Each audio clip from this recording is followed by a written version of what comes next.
¿Qué tal amigos? Les deseo un bonito día. Comencemos con una sesión más. Empezaremos hablando sobre crisis hipertensiva. Una crisis hipertensiva se define como la presión sistólica mayor de 180 milímetros de mercurio o una mayor a 120 de milímetros de mercurio de diastólica. Se define como una emergencia si daña a un órgano blanco y como una urgencia si no daña a órgano blanco. Ocurre en 1% de los hipertensos, normalmente por no tomar sus medicamentos para controlar la presión arterial. Pero hay otras causas, como son las renales, las endocrinas. También las renales, entre estas encontraremos estenosis arterial renal, la enfermedad de Takayasu, glomerulonefritis, lupus. Entre las endocrinas, feocromocitoma, Cushing, hiperaldosteronismo. También otras causas como acortación de aorta y la causa por drogas. Las preguntas aparecerán después de la información para que puedas repasar mentalmente y consolidar la memoria. Ahora pon pausa al video y responde. ¿Desde qué milímetros de mercurio defines la crisis hipertensiva? ¿Y cuál es la diferencia entre una emergencia y una urgencia hipertensiva?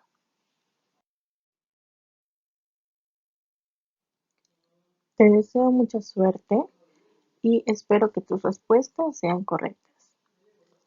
¿Desde qué milímetros de mercurio defines crisis hipertensiva? Recordemos que la crisis hipertensiva se define como una presión sistólica mayor de 180 milímetros de mercurio o mayor a 120 milímetros de mercurio de diastólica. ¿Cuál es la diferencia entre una emergencia y una urgencia hipertensiva? Una emergencia es cuando existe daño a un órgano blanco y una urgencia es cuando no daña a un órgano blanco. El sarampión, esta es una enfermedad que puedes recordarlo clínicamente como aparición de gripe más exantema. Hay pródromos que causa fiebre, malestar general, tos, coriza y dura 3 días. Luego de eso viene el rash con dirección descendente de tipo maculopapular de 0.5 centímetros, algo separadas entre sí. Las manchas de Koplik son patognomónicas de sarampión.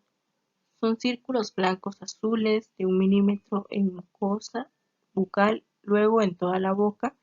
Pueden aparecer antes o después del rash.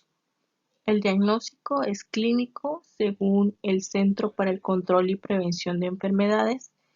Se requiere fiebre más gripe más exantema maculopapular de 3 días. Hay IgM contra sarampión detectable a los 3 días. Ahora pon pausa y responde. ¿Cuáles son los 2 datos pivotes para recordar la clínica del sarampión? ¿De dónde a dónde se dirige el rash? ¿Qué son las manchas de Koplik y cuándo pueden aparecer? Deseo que tus respuestas sean correctas. ¿Cuáles son los 2 datos pivotes para recordar la clínica del sarampión? En este caso es gripe más exantema. ¿De dónde a dónde se dirige el rash? El rash será con dirección descendente, es decir, de arriba hacia abajo. ¿Y cuáles son las manchas de Koplik y cuándo pueden aparecer? Las manchas de Koplik son manchas patognomónicas del sarampión.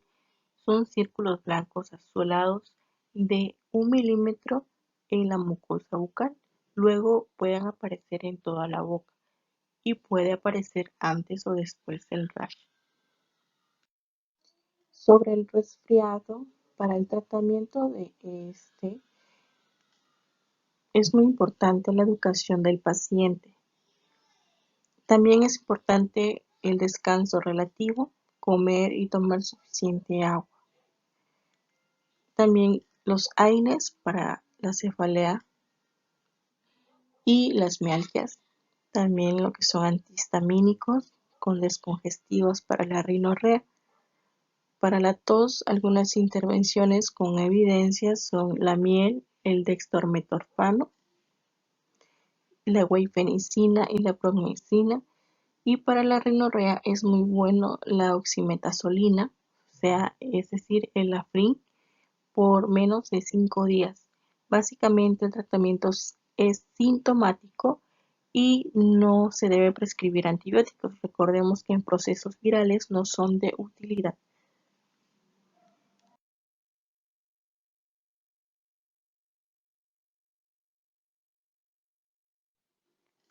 ¿Cuáles son las opciones para el tratamiento del resfriado y para la tos que hay con evidencia?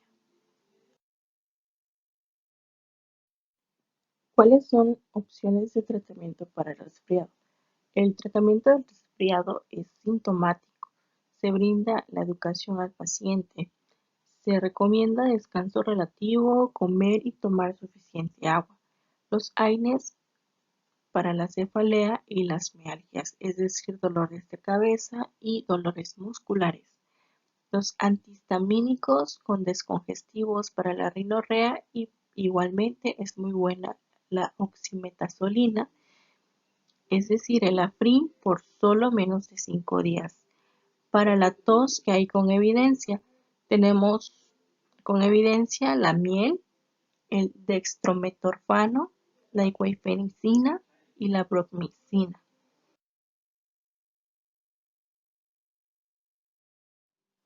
Los divertículos son herniaciones, es decir, saculaciones en la mucosa intestinal.